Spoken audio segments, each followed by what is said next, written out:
도량 넓은 남편. 옛날 어떤 고을에 윗마을에는 김진사, 아랫마을에는 최진사가 살고 있었다.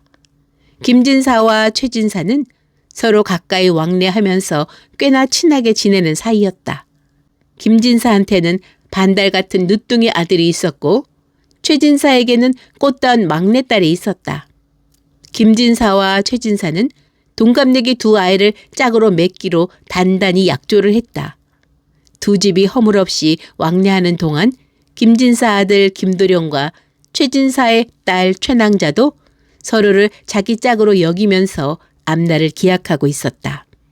그러던 어느 날 10살짜리 늦둥이 아들을 놔두고 김진사가 갑자기 세상을 떠나고 말았다. 얼마 후에 약속이나 한 듯 최진사도 또한 세상을 버렸다.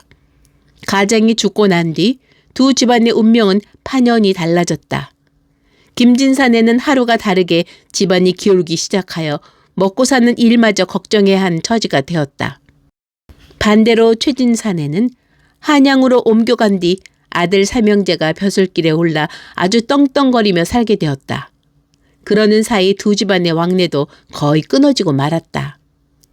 그 후 최낭자가 시집갈 나이가 되자 최낭자의 새 오빠는 옛 약속을 잊고 동생을 다른 곳으로 시집 보내기로 결정하였다. 최낭자는 감히 오빠들의 말을 어기지 못하고 오빠들이 정해준 집으로 시집을 가고 말았다. 한다하는 대갓집이었다. 최진사 딸이 혼인을 치렀다는 소문은 돌고 돌아 김도령한테까지 흘러들어갔다. 김도령은 색시를 잃어버린 억울함을 참지 못하고 당장 한양으로 떠나려 하였다. 지금 네가 가서 어쩌자는 거니? 한양 대갓집에 어떻게 들어갈 것이며 들어간들 어떻게 할래? 이미 틀려버린 일이야. 단념해라. 어머니가 이렇게 말렸지만 김도령은 고집을 꺾지 않았다. 그냥 가만히 있기는 너무 억울해요. 만나보고서 뭐라는지 말이라도 들어봐야죠.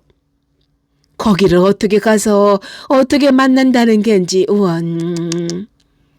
김도령은 끝내 어머니의 만류를 뿌리치고 한양으로 길을 나섰다. 가진 돈을 다 모아서 안방 여인들이 쓰는 폐물을 사 모으고 고운 여자 옷을 한 벌 구해서 여자 박물 장수로 꾸몄다. 워낙 얼굴이 반달처럼 생긴 데다가 살결도 고와서 누구라도 속아 넘어갈 만했다. 김도령은 물어물어 최낭자가 시집을 가서 살고 있는 집을 알아냈다. 그 댁에 찾아 들어간 김도령은 늙은 안방마님을 찾아가 신기한 폐물을 구경시켜 주다가 이런저런 재미있는 고담들을 풀어놓기 시작했다. 얘기가 얼마나 아슬아슬하고 감칠맛 나던지 노인네가 그만 이야기에 홀딱 빠져버리고 말았다. 그러는 사이 날이 저물었다. 아, 젊은 색시가 묵을 곳이 마땅치 않을 텐데 나랑 같이 자면서 얘기 좀 더 해줘. 그러자 김도령은 짐짓 딴청을 했다. 만화님, 저는 잠버릇이 어찌나 험한지 어른을 모시고는 잘 수가 없답니다. 하기야, 젊은 사람이 어디 노인네랑 같이 자고 싶을까? 마침 우리 집 새아기가 요즘 혼자 지내고 있으니 그 방에서 자고서 내일 다시 얘기 좀 들려줘. 그건 꼭 바라던 바였다. 김도령은 못 이기는 척 종의 안내를 받아 며느리가 거처하는 연당으로 들어갔다. 다름 아닌 최낭자의 거처였다. 최낭자는 신랑이 절에 공부하러 들어간 동안에 혼자서 방을 지키고 있는 중이었다. 최낭자를 만난 김도령은 짐짓 본색을 숨기고서 이런저런 수작을 나누었다. 최낭자도 금세 도령의 이야기 솜씨에 홀딱 넘어가고 말았다.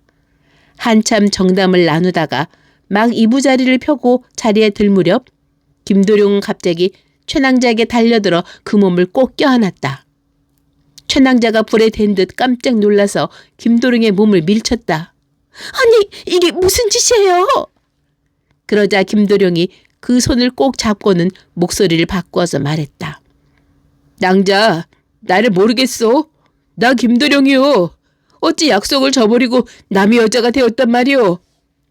그러자 최진사 딸이 그만 소스라쳐 놀라서 낯빛이 새파랗게 변하고 말았다. 아니, 여기를 어찌 오셨단 말입니까? 큰일 날 뿐이군요. 이러지 말고 어서 가세요. 누가 뭐래도 낭자는 내 사람이요. 난 이 자리에서 죽어도 좋아요. 김도령은 그러면서 팔에 힘을 더 주어 여인을 꼭 껴안았다. 최진사 딸도 그만 그 손길을 뿌리치지 못하고 두 몸이 한 몸이 되고 말았다.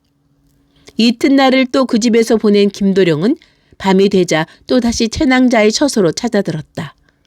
최낭자가 김도령을 돌려보내려 했으나 그것도 잠시 체념을 하고서 김도령을 받아들이니 둘의 몸은 점점 뜨거워만 갔다. 그 다음 날이었다.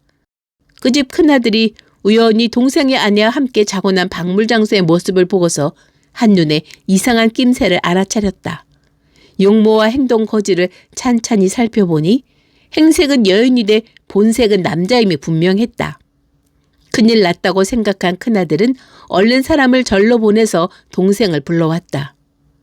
얘야, 재수씨 방에 웬 박물장수가 묵고 있는데 남자가 분명하니 이 일을 어쩌느냐? 그 말씀이 사실이라면 그냥 둘 수 없지요. 그놈을 찔러 죽여서 쥐도 새도 모르게 산에 갖다 묻는 수밖에요. 그날 저녁 두 사람은 몰래 최낭자의 처소로 향했다. 안에서 두 사람의 웃음소리가 흘러나왔다. 박도령은 형님더러 밖에 잠깐 서 있으라고 하고는 칼을 뽑아든 채 방문을 열고 안으로 뛰어들어갔다. 안에서 소스라치는 비명소리가 났다. 박도령이 밖에서 다 들릴 만한 큰 소리로 외쳤다. 그 치마를 당장 벗어보! 어서! 김도령은 체념한 듯 고개를 떨어뜨리고 옷을 벗었다. 겉을 가렸으되 속까지 가릴 수는 없는 일이었다. 그만 남자의 본색이 여지없이 드러나고 말았다. 그 순간 박도령이 깜짝 놀란 듯 큰 소리로 외치는 것이었다. 아이고, 이런, 죄송합니다. 전 그만 남자인 줄만 알았어요. 이거 제가 큰 실례를 했습니다. 용서하세요. 용서하세요. 그러더니 방문을 쑥 밀고 나와서 형을 타박하는 것이었다. 형님, 이런 망신이 어디 있어.